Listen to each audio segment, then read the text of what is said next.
Gobierno Regional del Callao, trabajando con honestidad y transparencia.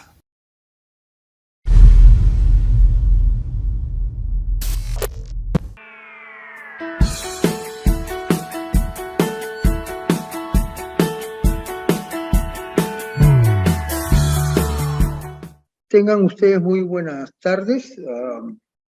Vamos a abordar un tema que es, creo, importante porque lo que pretende es un poco mostrar la realidad, parte de la realidad del problema de salud de nuestra provincia constitucional, que es el Callao, ¿no? Hay algunas particularidades respecto al tema que vamos a tocar que me parece importante difundir.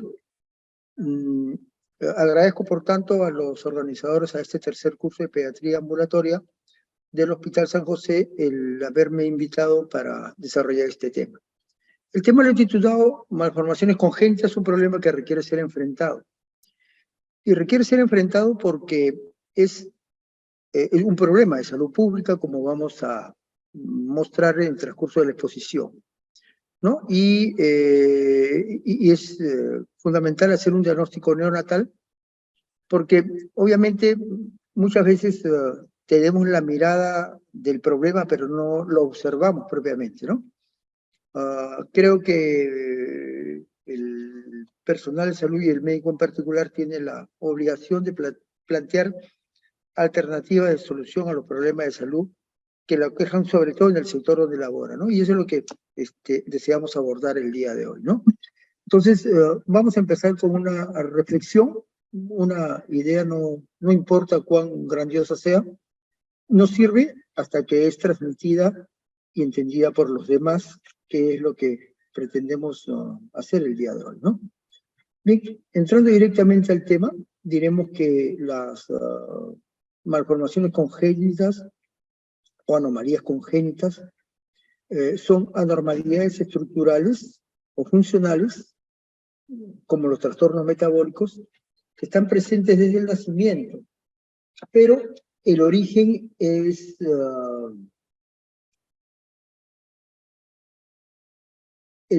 prenatal, ¿no? Y muchas veces no se manifiestan inmediatamente después del nacimiento, sino algunas semanas o meses después, ¿no? Y esto es debido a defectos monogénicos, es decir, a mutaciones, alteraciones cromosómicas, herencia multifactorial, teratógenos ambientales, malnutrición materna, sobre todo en relación a micronutrientes. Entonces, vista la definición, vamos a mencionar que hay evidencia en la historia universal de la existencia de estas anomalías congénitas. En el antiguo Egipto, el faraón Tutankamón, su sacerdote Akenatón, son personas que según la descripción tenían el síndrome de Klinefelter. Igualmente, desde el año 2250 a.C., un servidor de ellos, un esclavo de ellos, Zeneb, y su familia fueron pasados a la historia en una escultura, y se ve claramente pues la estructura corporal de Zeneb y de sus hijos, que eran personas de pequeña estatura, ¿no? En la cultura tolteca, 500 años antes de Cristo, ya se hacían algunos trabajos en arcilla, donde era evidente el aspecto de un paciente con síndrome de Down, ¿no? Igualmente, en las artes, sobre todo en la pintura, ha habido estas manifestaciones. Esta es una pintura de Eugenia Martínez, que es una paciente con obesidad mórbida, pintada por el pintor Juan Carreño el año 1600, ¿no? Esta pintura se titula La Mostra vestida y la mostra desnuda, ¿no? Es una paciente portadora del síndrome de Prader-Willi, ¿no? Igualmente, Mantegna, un pintor del renacentismo italiano, en el año 1500 después de Cristo, pintó la Virgen y el Niño, y el niño con signos fenotípicos del síndrome de Down, ¿no? Y bueno, las cabezas grotescas de Leonardo da Vinci son también famosas. Él hizo distintas pinturas con representaciones de estas cabezas, ¿no? Entonces, en la cultura universal, pero también en la cultura nacional, en la historia nacional, hay evidencias de anomalías congénitas, ¿no? Este es un cráneo que hace unos 4 o 5 años, en una visita al norte del país, aquí a Huacho. En Huacho, en el Museo del Sitio, encontramos este cráneo, ¿no? Con evidentes malformaciones o alteraciones del cráneo a nivel de los parietales. Pero es conocido, pues, en la cultura mochica, la existencia de cántaros que expresaban una serie de malformaciones congénitas, el labio leporino, entre ellas, el síndrome de Cruzón, ¿no? Es un paciente con esoftalmia, la nariz aguileña, la cuenca de los ojos profundos, la mandíbula ancha, ¿no? Una característica del síndrome de Cruzón, y también este personaje jorobado, pacientes amputados, en fin. La cultura mochica floreció en nuestro país a inicios del milenio, hasta el año 600 después de Cristo. Tenía muchas manifestaciones de estos personajes, ¿no?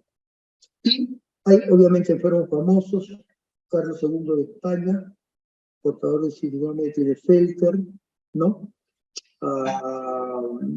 Federico Chopin falleció con un problema pulmonar, que también lo tuvo su hermana, portador de una supuesta fibrosis quística. El músico Paganini, portador del síndrome de Marfan. Toulouse-Lautrec, el pintor francés, ¿no? Del Moulin Rouge, como recordarán seguramente, portador de una pigmalisostosis. Se dice que él no siempre andaba con un sombrero porque las fontanelas las mantenía abiertas, ¿no?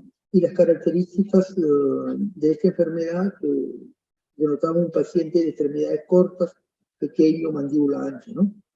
Igualmente, Michel Petrucciani, un músico italiano, falleció hace algunos años, portador de osteogénesis imperfecta, ¿no?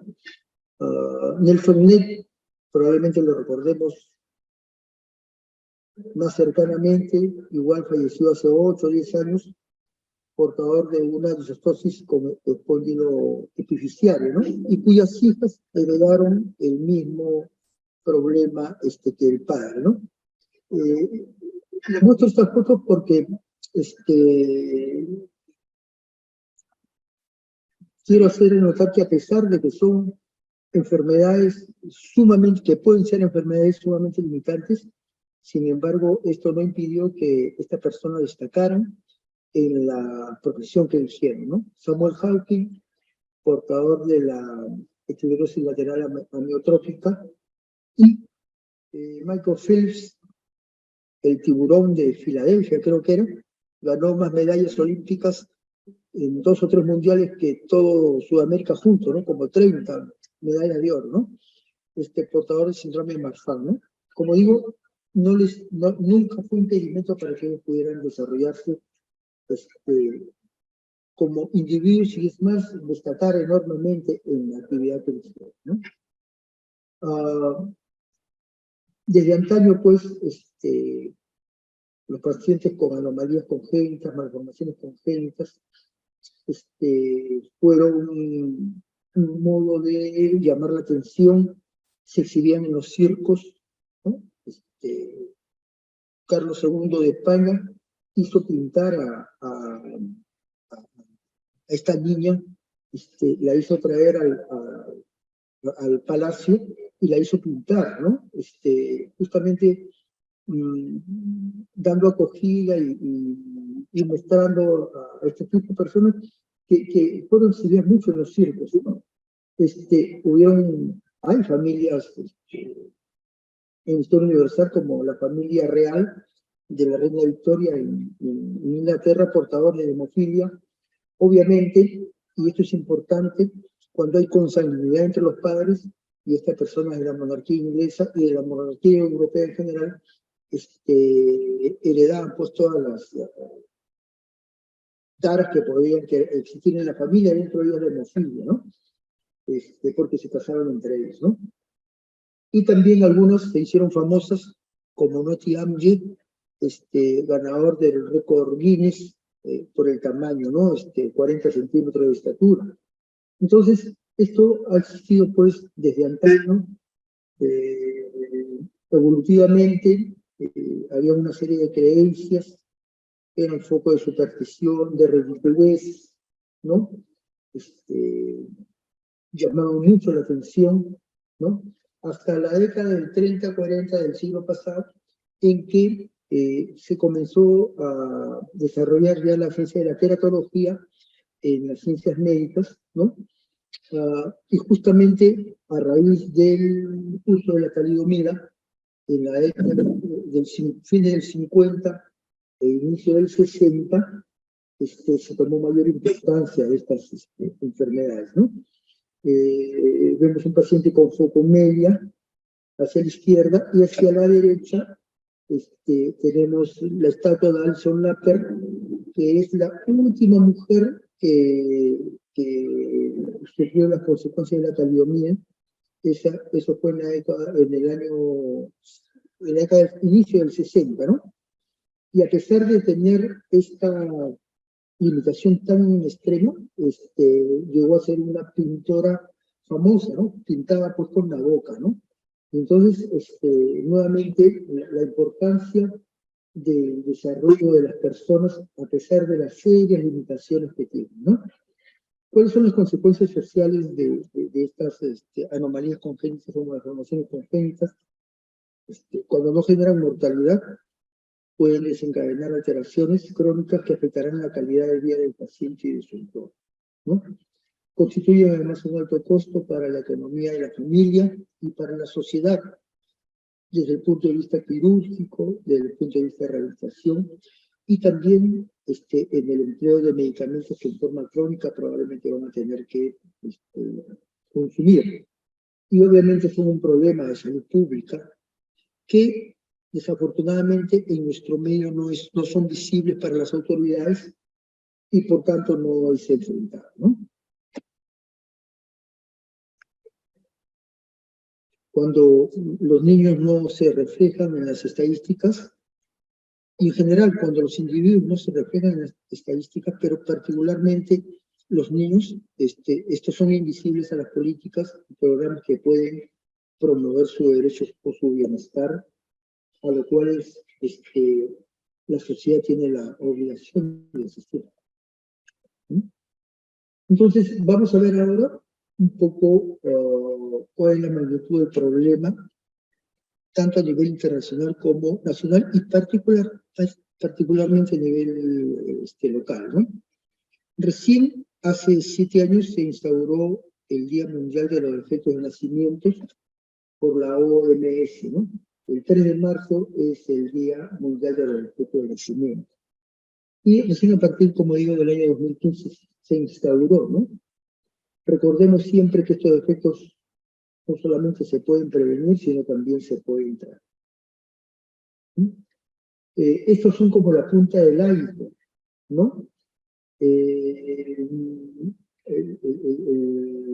La actitud de un niño, los actos de los niños lo vemos, y el comportamiento de los niños, solamente vemos la punta de lo que ocurre, ¿no? Que es, dicen, el 4% de lo que aflora a través de la superficie, ¿no? El 96% está en las profundidades, ¿no? Y el comportamiento de un niño se debe, pues, no solamente al amor, a la satisfacción de sus necesidades, ¿no? Al cariño, a la satisfacción de alimentación, en fin, que debe tener, ¿no? que es lo que muchas veces está oculto en el comportamiento, ¿no? Entonces, en la medida que satisfagamos estas necesidades, seguramente la punta del aire que vamos a estar observando va a denotar un niño con satisfacción de sus principales necesidades, ¿no? En lo que respecta a las malformaciones, prácticamente desconocemos muchas cosas, sobre todo en los países latinoamericanos y particularmente en nuestro país, ¿no? Más de 3 millones de fetos e infantes nacen cada año con alguna malformación. De estos 3 millones, el 10% aproximadamente fallecen en la etapa neonatal, es decir, en las 4 primeras semanas de vida. Está afectado 1 por cada 33 lactantes, ¿no? Y originan más o menos 3 millones de discapacidades al año en forma acumulativa, ¿no?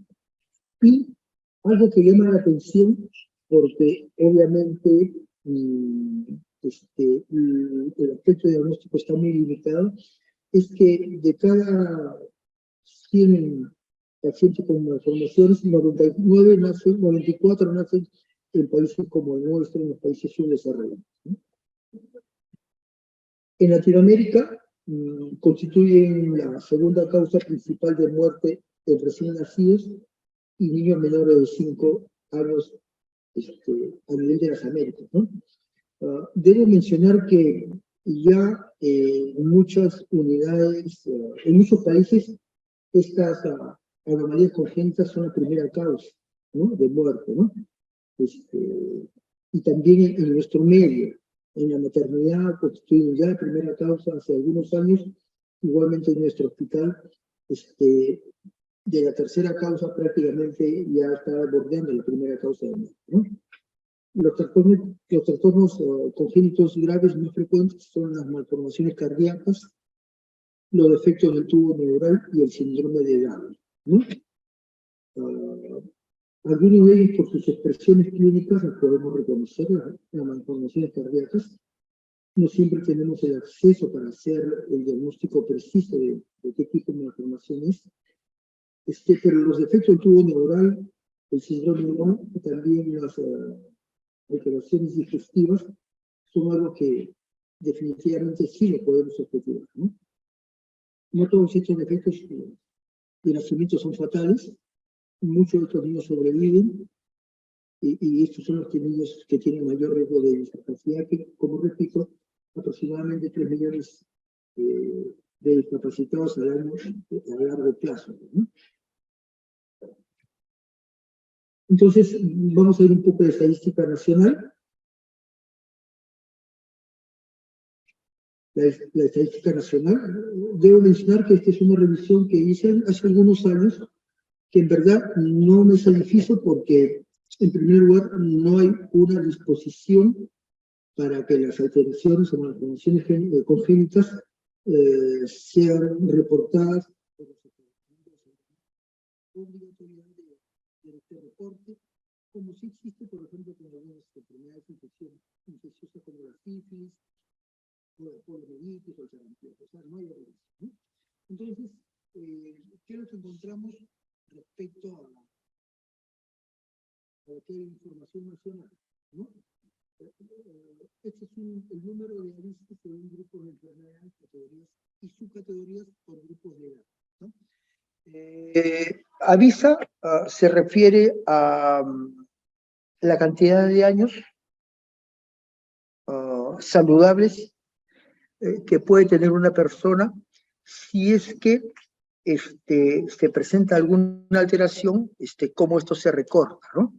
Entonces, este indicador está compuesto por un índice epidemiológico, la mortalidad, la morbilidad,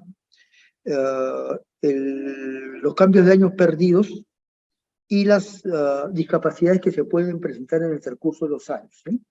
Entonces, miren ustedes, según lo reportado por el Ministerio de Salud, para el año 2016 tenemos en la primera infancia de 0 a 4 años esta cantidad de años perdidos, ¿no? Son de 147.408, ¿no? Es decir, los pacientes que podrían haber vivido si no tuvieran estas alteraciones, hubieran sido de 147, en conjunto todos, aproximadamente 150.000 años, ¿no? Esta es la cantidad de años perdidos que se reporta, ¿no? Cuando lo vemos, estos mismos años perdidos,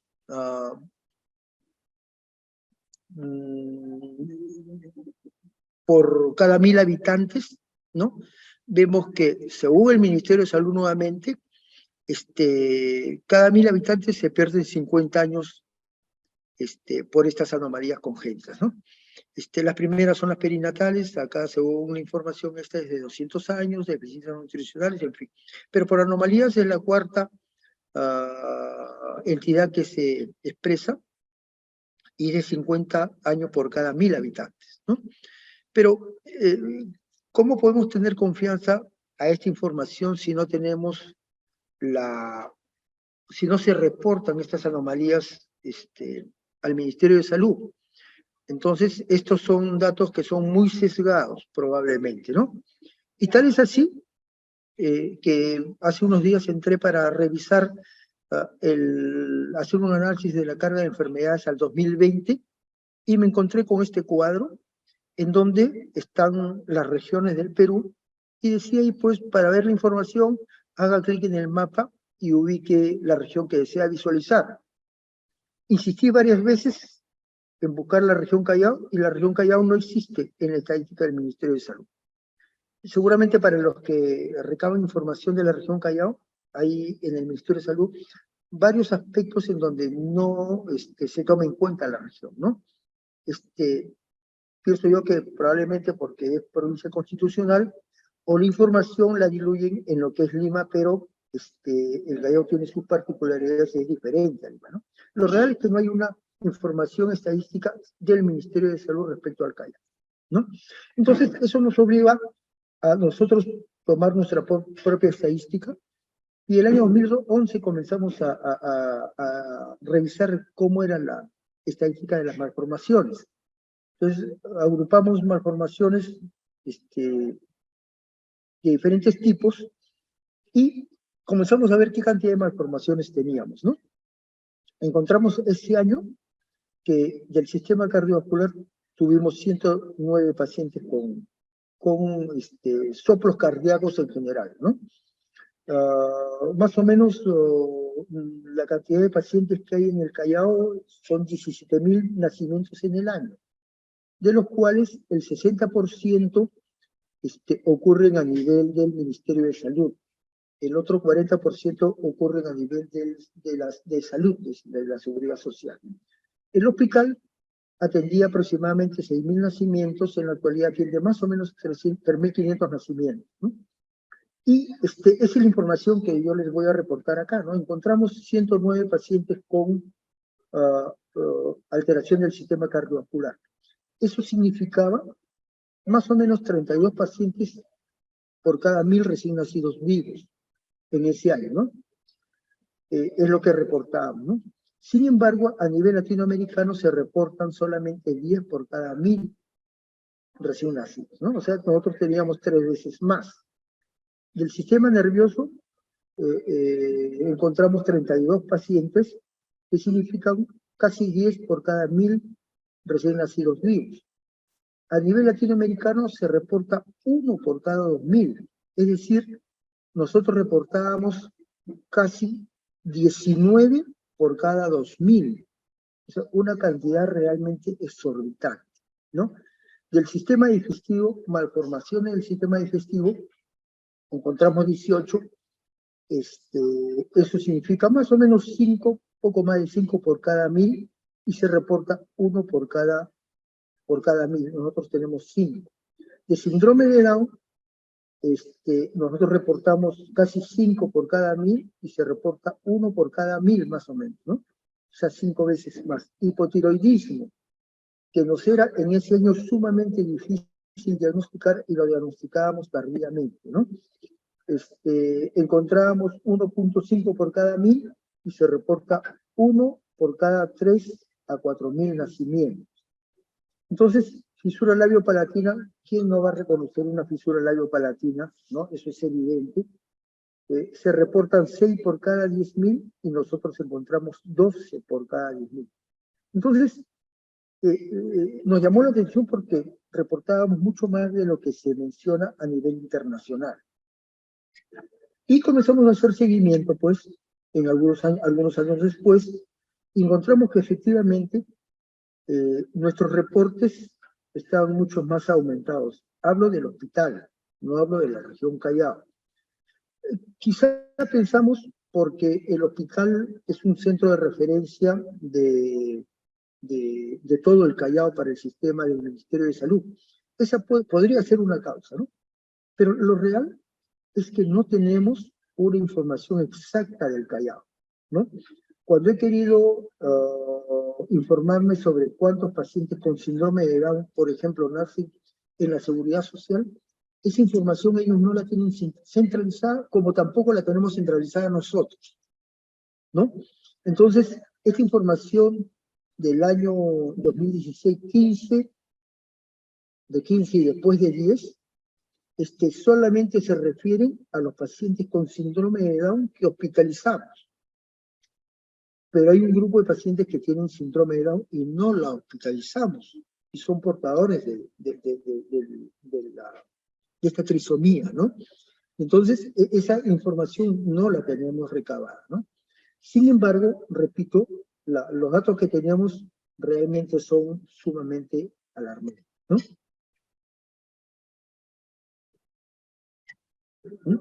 Entonces,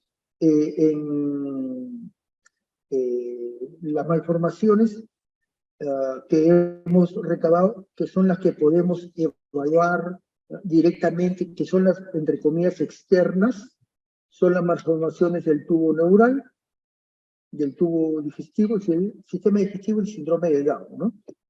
Que es la primera, la más fácilmente reconocible en general, ¿no? Entonces, a nivel latinoamericano hay una estadística, a nivel latinoamericano hay malformaciones congénitas. Los 10 países latinoamericanos están adscritos a este sistema de colección de información que es el ECLAM. Solamente un país no está adscrito. No hay que ser muy evidente para determinar que el Perú no está inscrito para reportar, ¿no? A pesar que la inscripción la deben realizar los hospitales, básicamente, ¿no? Pero el Perú no está inscrito, ¿no? Entonces, ¿qué es lo que se reporta a nivel latinoamericano? Y esta es una información ya que se hace desde la década del 60, más o menos, ¿no? Entonces, a nivel latinoamericano reportan 25 pacientes la tasa es por cada 10.000 nacimientos. En el año 2011 encontramos 95, el año 2016 86, el año 2017 26, ¿no? Como que ha ido disminuyendo esta ¿no? Pero miren, del sistema digestivo se reportan casi 15 por cada 10.000 nacimientos a nivel latinoamericano. El año 2011 tuvimos 53, nosotros en el hospital, después 26 y el 2017 28, ¿no? En el síndrome de Down se reportan 18, después de cantidades exactas tenemos 24 del año 2017, ¿no? Lo que quiero llamar la atención es de que esta información todavía, a pesar de que está a nuestra disposición y cercana, todavía no es una información exacta, ¿no? Como digo, síndrome de Down solamente reportamos los que están hospitalizados, reportamos los que estaban hospitalizados y los que no tenían ninguna complicación no los reportábamos, ¿no? Bueno, esto es respecto a cuál es la frecuencia, más frecuentemente ocurre en los pacientes que son a término, ¿no? Y esto es de dónde vienen los pacientes, ¿no? Más o menos el 45% vienen de Callao Cercado y casi la tercera parte viene de Ventanilla, ¿no? Los demás distritos son mucho más pequeños, pero llama la atención que en Ventanilla haya una alta concentración también de procedencia de los pacientes, ¿no? Y este es el tamizaje neonatal. El tamizaje neonatal se instauró en nuestro hospital el año 2015, el último trimestre del año 2015, y tiene por finalidad detectar enfermedades raras, ¿no? Dentro de las enfermedades raras tenemos hipotiroidismo, hiperplasia suprarrenal congénita, fibrosis quística, fenilcetonuria, en fin, y es un programa que se hace a nivel nacional y sobre todo en los hospitales grandes. Todo recién nacido en el Callao debería venir al hospital para que le hagan el tamizaje, ¿no? Sin embargo, la cantidad de pacientes tamizados en el hospital está en la parte inferior, va alrededor de 2.400, 2.500, 2.900, ¿no? Y el porcentaje de tamizados más o menos es el 63% limpiamos, y en la actualidad, en este año, tenemos el 93% de pacientes tamizados, ¿no? Hemos encontrado en este tamizaje, lo reportado es 11 pacientes con hipotiroidismo en todo este tiempo, ¿no? Ningún paciente con fenilcetonuria, paciente con fibrosis quística 3 y con hiperplasia suprarrenal congénita 2, ¿no? Le quiero llamar la atención que son enfermedades raras, enfermedades metabólicas. Nuestra región, nuestro hospital ha entrado pues al sistema de tamizar estas enfermedades raras, ¿no? Que en verdad no está mal, ¿no? Pero que deberíamos darle prioridad a las enfermedades que no son tan raras como voy a demostrarles acá, que son mucho más comunes y que podemos aportar alguna solución, ¿no?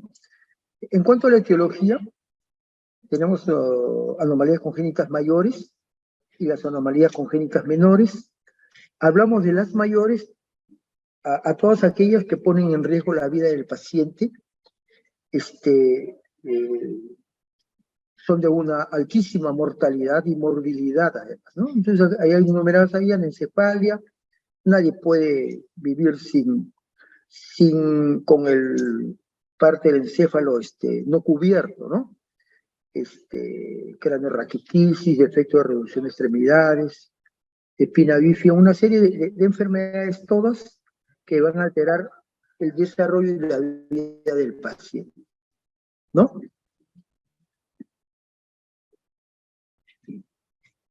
¿No? Entre ellas tenemos, como decía, anencefalia. Esta es una alteración del desarrollo del tubo neural, ocurre muy precozmente en la tercera o cuarta semana de vida, ¿no? De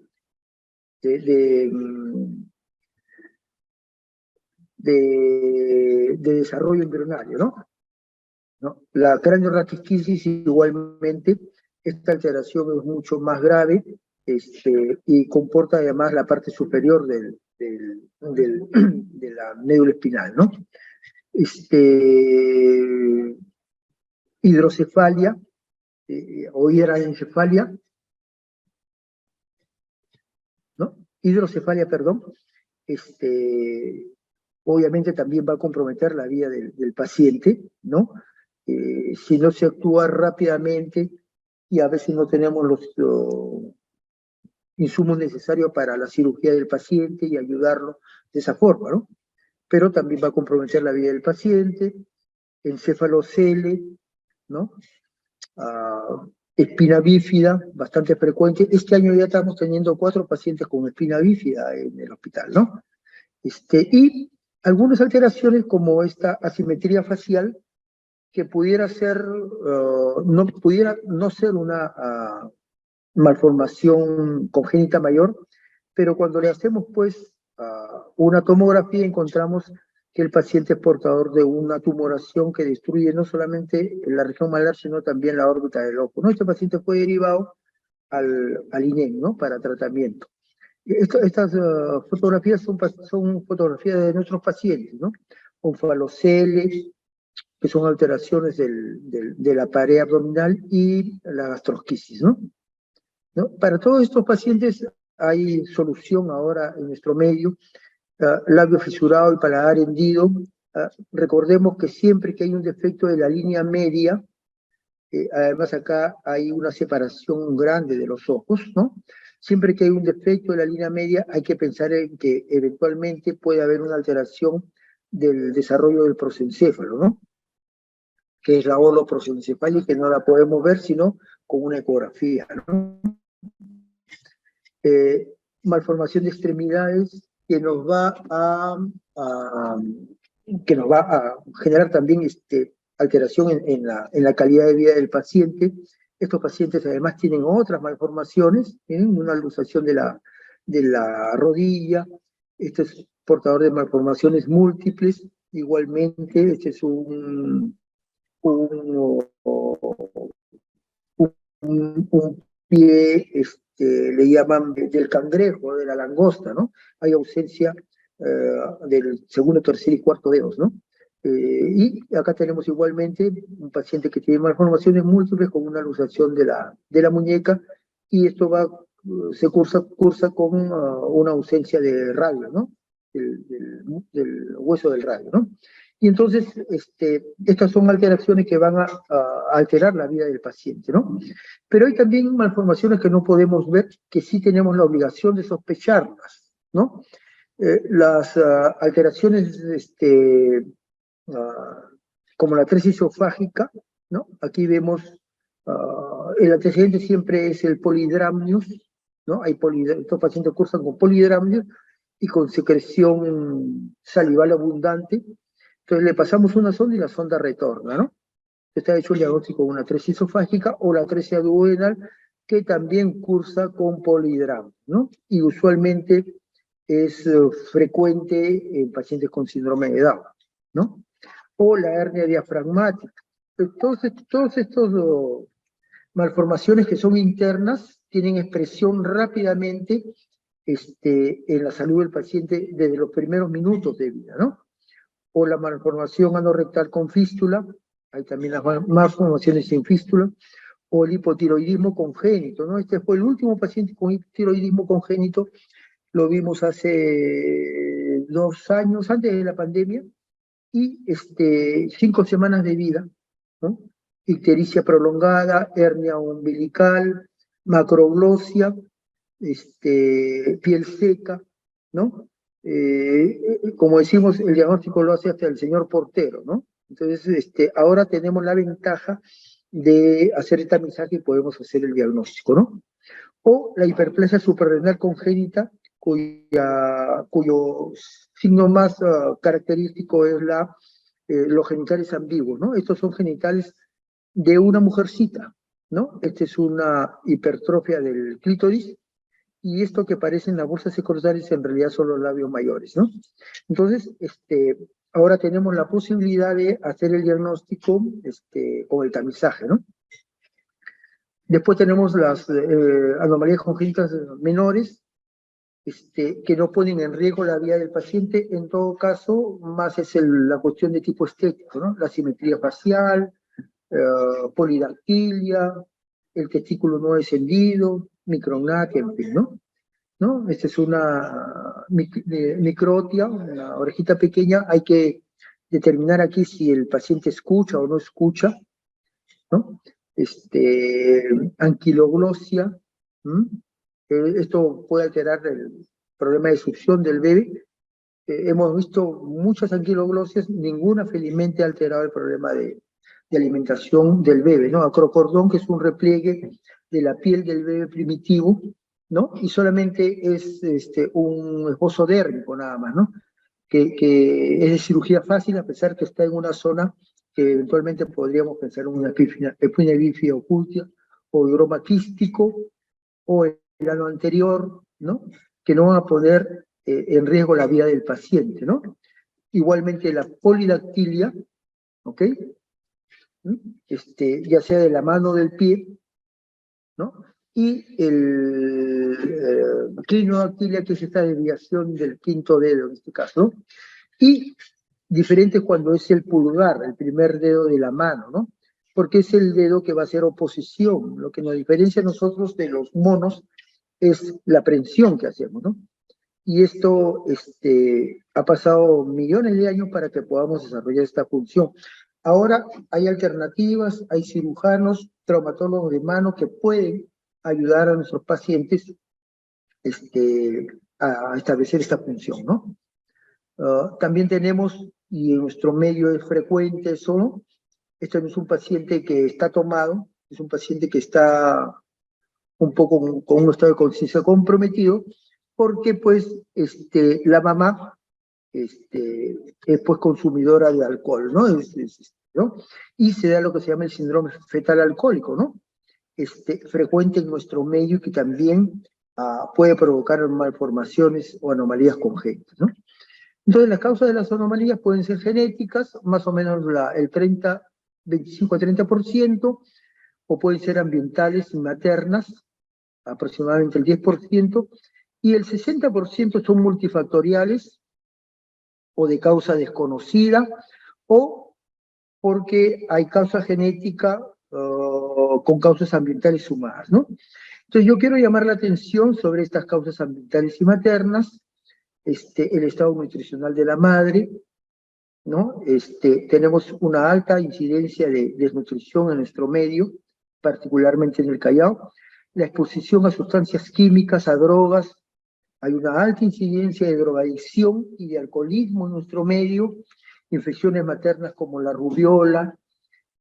No tenemos rubiola, pero tenemos, este año particularmente ha aumentado enormemente la cantidad de pacientes con sífilis congénita, la radiación o la hipertermia, enfermedades maternas crónicas como la diabetes, que también están en aumento, o la exposición a medicamentos ácido retinoico o el ácido valproico, ¿no? También intoxicación por plomo es una causa importante de malformaciones que no lo podemos mensurar porque es una información reservada hasta la actualidad a nivel de la región de salud, ¿no? Se pueden clasificar las anomalías congénitas en base a su patogenia, en malformaciones, disrupciones, displasias o deformidad. La malformación es un defecto estructural de un órgano o parte del órgano, ¿no? En forma más extensa, miren, acá hay esto ocurre durante la organogénesis. Este paciente tiene la ausencia de un ojo, ¿no? Anostalmia del ojo izquierdo, que se corrobora con la tomografía, ¿no?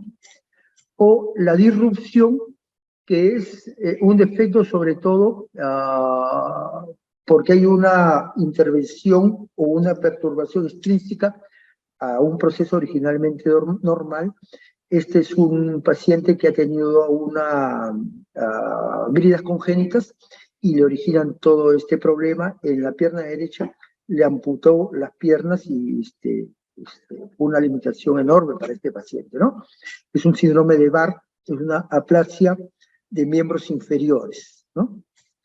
O displasias que son ya alteraciones de la histogénesis, ¿no? Como en este caso, donde hay una alteración, una displasia a nivel de, una luxación a nivel de la rodilla, ¿no? O una aplasia cutis, que es a nivel de la cabecita, y que el 80% ocurren aquí, y que si solamente es este tipo de lesión y no hay lesión en el encéfalo, el pronóstico es bueno, esta herida cura en 3-4 meses, ¿no? O la deformidad, en donde hay fuerzas mecánicas que van a provocar estas alteraciones, ¿no? Sobre todo esto existe en miembros inferiores. También de acuerdo a la presentación clínica tenemos las anomalías aisladas, ¿no? Este es un paciente con una hidranencefalia. Aquí eso es un defecto, un problema a nivel vascular cerebral, en donde no hay vascularización, y esto hace pues que aumente el líquido cefalorraquídeo, ¿no? El pronóstico obviamente es malo, ¿no? O estos pacientes que tienen la secuencia de alteraciones que van a provocar otras malformaciones, ¿no? Dentro de esas secuencias tenemos, por ejemplo, la secuencia de Pierre-Robin, ¿no? el paciente tiene una micrognatia y eso hace que la lengua hay una retrognatia, se vaya hacia atrás y provoque una fisura palatina, ¿no? Una fisura palatina y dificultad respiratoria, ¿no? Entonces, esa es la sucesión o a las anomalías congénitas múltiples, donde hay 2 o más anomalías congénitas mayores, ¿no? Aquí tenemos un encefalocele con alteraciones del sistema locomotor, también hay una microtia, en fin, ¿no? Asociaciones en donde hay una combinación de varias anomalías, ¿no? En donde se ven pues alteraciones al azar que no constituyen un síndrome ni una secuencia, ¿no? Entonces, esta es la asociación Bacter, donde nos habla de defectos vertebrales, ¿no? Defectos vertebrales, aquí hay hemivértebras, ¿no? Atresia anal, ¿no? También puede haber fístula traqueoesofágica si este paciente fue operado por eso, y puede haber también alteraciones renales y alteraciones de las extremidades, ¿no? Entonces, hay una serie de manifestaciones clínicas como el síndrome, ¿no? Esta es una trisomía 18, síndrome de Edwards. El paciente tiene microtia, ¿no? Ojo pequeñito, micrognatia también, y puede haber esa mano trisómica, los dedos están montaditos, o puede haber también un compromiso a nivel del iris, el coloboma del iris o coloboma de los párpados, en donde hay ausencia parcial de estos tejidos, ¿no? La parte importante, y creo que hay que recordar, es lo que respecta a la prevención primaria. Hay que evitar que se produzcan nuestras anomalías congénitas. Se debería desalentar el embarazo en las mujeres de edad avanzada y adolescentes. La vacunación contra la rubiola es un paso importante y debería ser un paso importante en la fortificación de alimentos de consumo masivo, como el ácido fólico, que en nuestro medio no hay, pero que en los países como Brasil y Chile sí se fortifica los alimentos con ácido fólico, ¿no? Aquí hay fortificación de la sal con yodo, ¿no?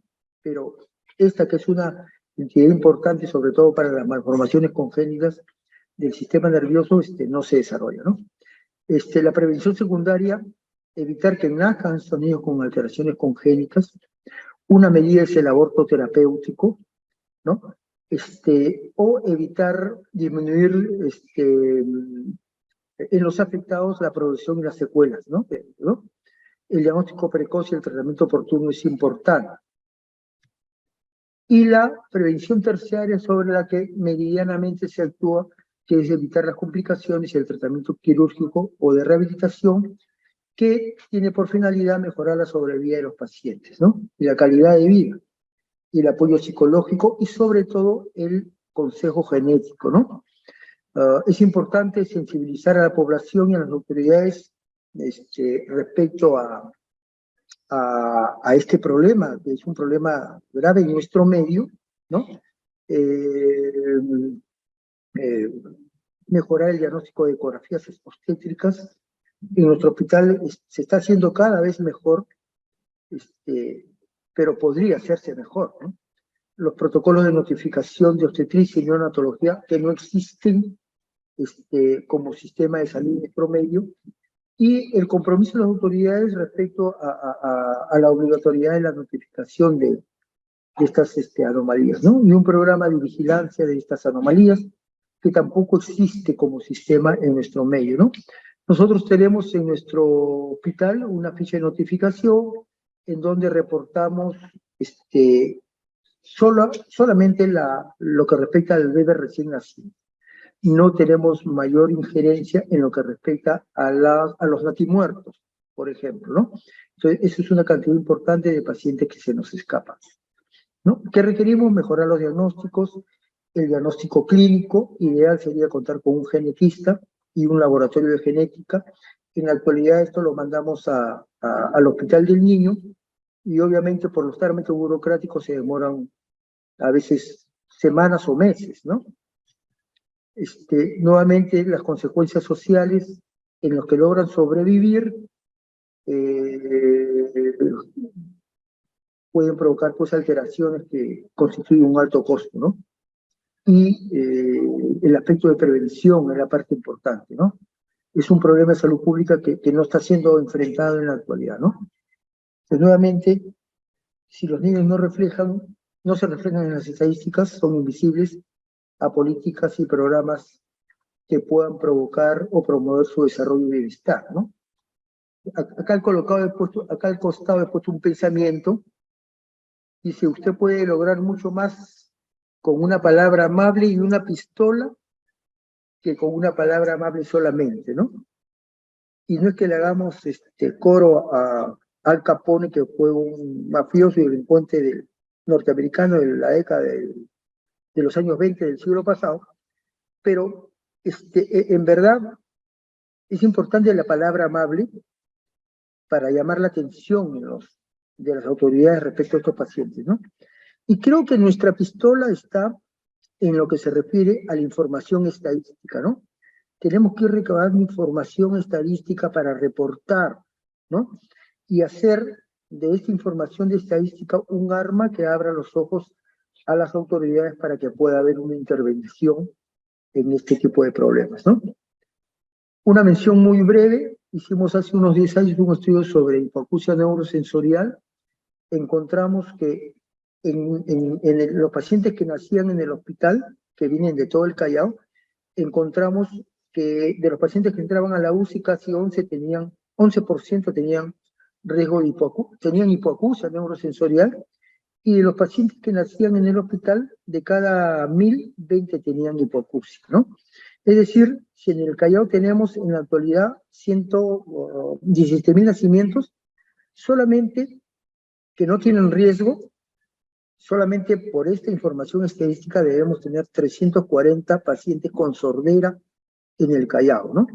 Es decir, cuando un bebé no escucha, no va a hablar, y vamos a tener un paciente sordomudo con enormes limitaciones para su desarrollo, ¿no?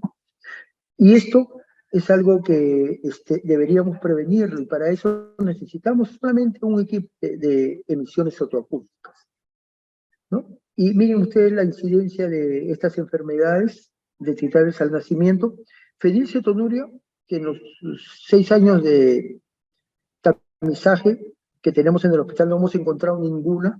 Hay una reportada a nivel internacional contra 30 pacientes con hipoacusia profunda, ¿no? Entonces, creo que deberíamos enfocarnos en estos problemas de salud, y desde aquí hacemos una exhortación, pues,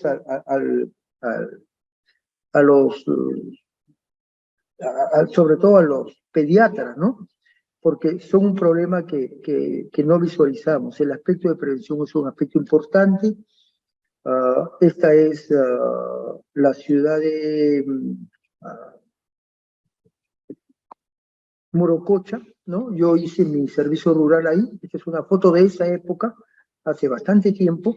Esta zona, hay una zona donde hay relaves, hay los relaves acá hacia el lado izquierdo, y miren la ciudad cómo se fue deteriorando. Esto tenía en esa época cerca de 80 años, ¿no?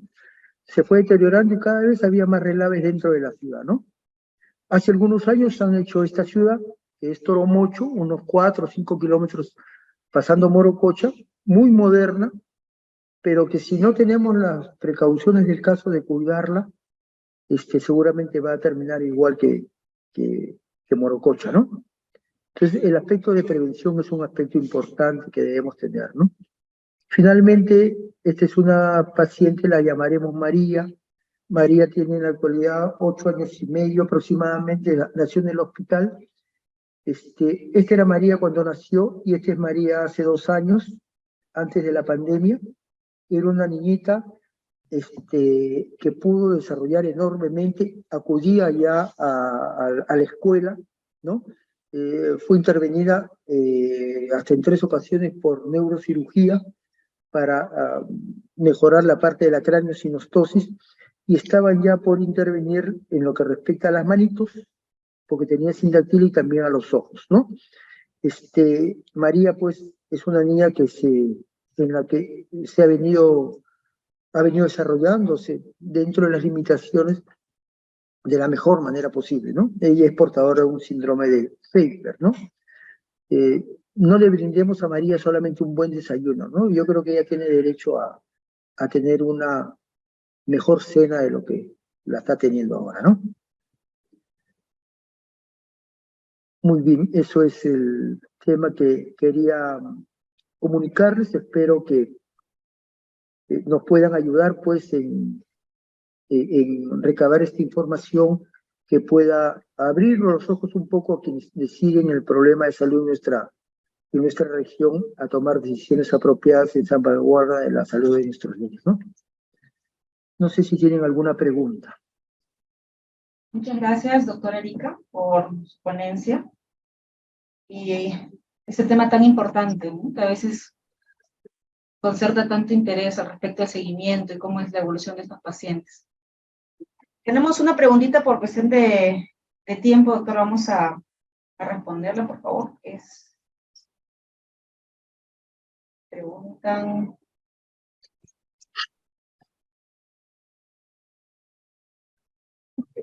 Respecto a la consejería genética, si es que se está realizando algo al respecto en esos casos. Sí, es sumamente importante el aspecto de consejería genética, porque de esa manera podemos prevenir eventualmente la repetición del mismo problema en otros hijos de la pareja, ¿no? Nosotros no tenemos genetista, ¿no? Pero tratamos de hacer el estudio genético lo mejor posible, y en realidad cuando tenemos un problema de esta naturaleza, nuestros psicólogos nos ayudan y nosotros también tratamos de darle el mejor consejo posible, ¿no? Hemos mejorado nuestra recolección de información. Este año, por ejemplo, hemos tenido 4 pacientes, tenemos 70 pacientes hasta la actualidad, hasta el mes de septiembre, que tienen malformaciones congénitas de importancia, ¿no? Mayores, inclusive, ¿no? 70 pacientes en este año acá en el hospital, ¿no? En 5 de ellos tenemos pacientes que tienen consanguinidad, es decir, se casaron entre primos o entre tío y sobrina, ¿no? Entonces la consanguinidad es un factor de riesgo, ¿no? Y también tenemos pacientes que han repetido el problema, ¿no? Tenemos un bebé que ha nacido hace 2 meses,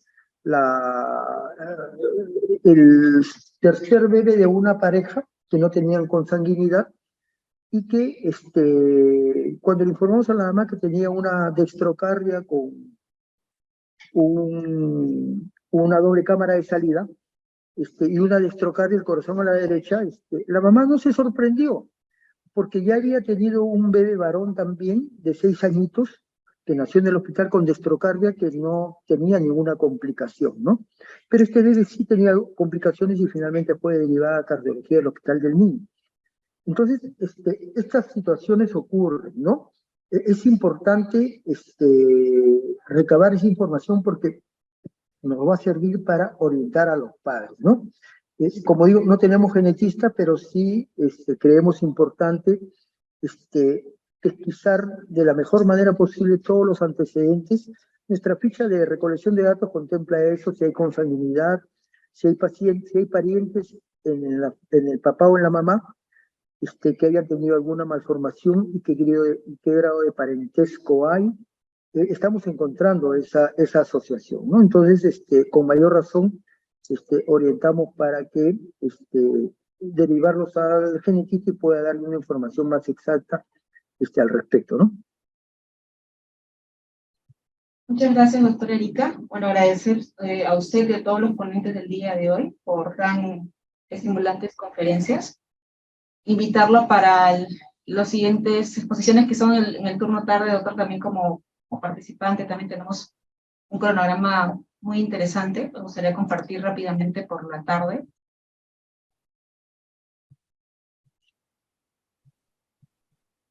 Bueno,